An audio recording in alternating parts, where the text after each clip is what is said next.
Hello guys, today मैं सिर्फ आदित्य रेवा आपसे एक छोटा सा टॉपिक डिस्कस करने वाला हूँ जो कि है टाइप्स ऑफ एट्रीब्यूट्स। तो एट्रीब्यूट्स क्या होते हैं? एट्रीब्यूट्स किसी भी एंटिटी के जो बेसिक यूनिट्स जो उसके कैरेक्टरिस्टिक्स डिफाइन करे उसको हम कहते हैं attributes. Attributes are of many kinds. Like किसी स्टूडेंट का क्या हो सकता है? एनरोलमेंट नंबर हो सकता है, नेम हो सकता है, फोन नंबर हो सकता है। तो these are been mentioned here, like enrolment number, name, DOB, age. तो ये किसी भी स्टूडेंट के एट्रीब्यूट्स हो सकते हैं। तो there are many types of attributes. Okay, so attributes का एक पर्टिकुलर डोमेन होता है। जैसे कि फुल नेम है तो एक स्ट्रिंग एक्सेप्ट करेगा, एज एक नंबर एक्सेप्ट करेगा, फ़ोन नंबर एक नंबर एक्सेप्ट करेगा।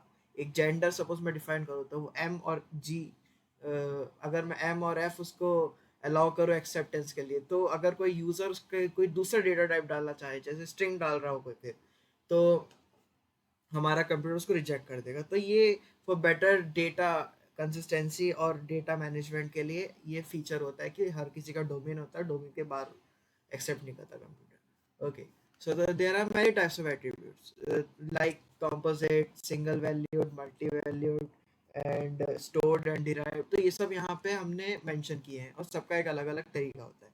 तो ऑन जनरली जो कि एट्रीब्यूट होता है वो ईआरडी में एक ओवल शेप में हम डिफाइन करते हैं, एंड टेबल में हम ऐसे कॉलम्स में डिफाइन करते हैं। ओके, तो हम एक एक करके अब बात करते हैं। तो कंपोजिट एट्रीब्यूट ऐसा कुछ ऐसा दिखता है जो कि एक ओवल से अगर और भी ओवल्स कनेक्टेड है, तो बेसिकली ये क्या बता दर्शा रहा है कि जो एक नेम एट्रीब्यूट है उसके और दूसरे, it is been divided into more smaller attributes. For example first name, last name, middle name, if अगर हो डेटाबेस में अगर डिफाइन किया गया तो मिडिल नेम भी। तो ये क्लैरिटी लाता है। और इसको हम टेबल में कैसे लिखते हैं? जैसे नेम की जगह हम फर्स्ट नेम लास्ट नेम लिखेंगे, नेम नहीं लिखेंगे। ओके, तो इसको कहते हैं हम कंपोजिट एट्रीब्यूट्स। अब उसके बाद आता है single value attribute. Single value attribute जो कि एक ही वैल्यू एक्सेप्ट, एक एंट्री करस्पॉन्डिंग एक value. For example enrolment number, किसी भी बच्चे का एक एनरोलमेंट नंबर होगा, किसी बच्चे की एक डेट ऑफ बर्थ होगी। अब लेकिन फोन नंबर हो गया जैसे, तो फोन नंबर क्या होता है? किसी किसी बच्चे के an number of different phone numbers हो सकते हैं। जैसे हम आपने कभी गूगल फॉर्म भरा होगा, तो गूगल फॉर्म जब मैं आपने फ़ोन नंबर पूछते हैं तो वो ऑप्शनल फ़ोन नंबर से पूछता है। Okay, for guardian. तो इसमें अब एक एक स्टूडेंट एंट्री है, corresponding multiple phone numbers possible हैं, मिल रहे हैं हमको। तो उसको हम कहाँ स्टोर करें? तो उसको हम कहते हैं मल्टी वैल्यू एट्रीब्यूट कहते हैं, जिसकी एक एंट्री करस्पॉन्डिंग मल्टीपल वैल्यूज हो। तो इसके इसके लिए हम इसकी अलग टेबल बनाते हैं, इसको हम नॉर्मल टेबल में नहीं लिखते हैं।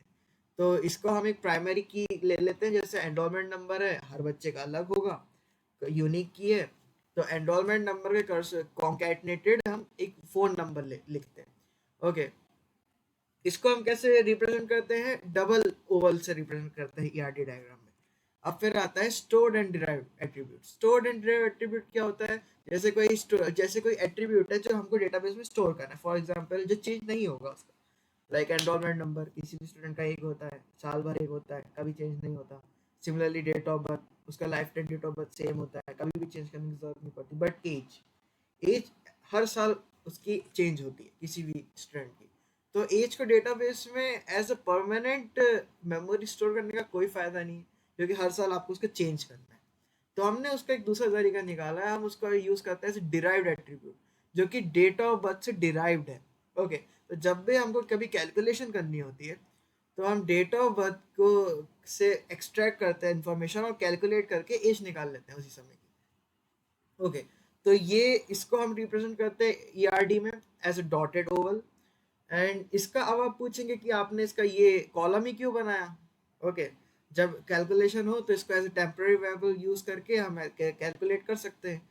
तो इसको करने का ये रीज़न है कि हमने इसका बफर बना के रख लिया कि कभी भी हमको एज ए रिपोर्ट करना हो, एज ए टेबल में रिपोर्ट करना हो, अगर मैं इसको ये डेटा मतलब एट्रीब्यूट ही नहीं रखूंगा तो ये तो कभी डेटाबेस में रिफ्लेक्ट ही नहीं कर पाऊंगा मैं कि आपकी एज कितनी है।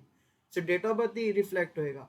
तो ये जो कॉलम है, ओके, डेटाबेस में, तो इस कॉलम को रखने के लिए हमने एज का एक बनाया कि कभी भी यूजर सपोज अपनी वेबसाइट पर अपनी प्रोफाइल खोले तो एटलीस्ट उसको अपना एज तो दिखे, उस समय वो कैलकुलेट करके उसको उसकी करंट एज बता दे। ओके, तो these are all the types of attributes which we have studied. So have a nice day guys.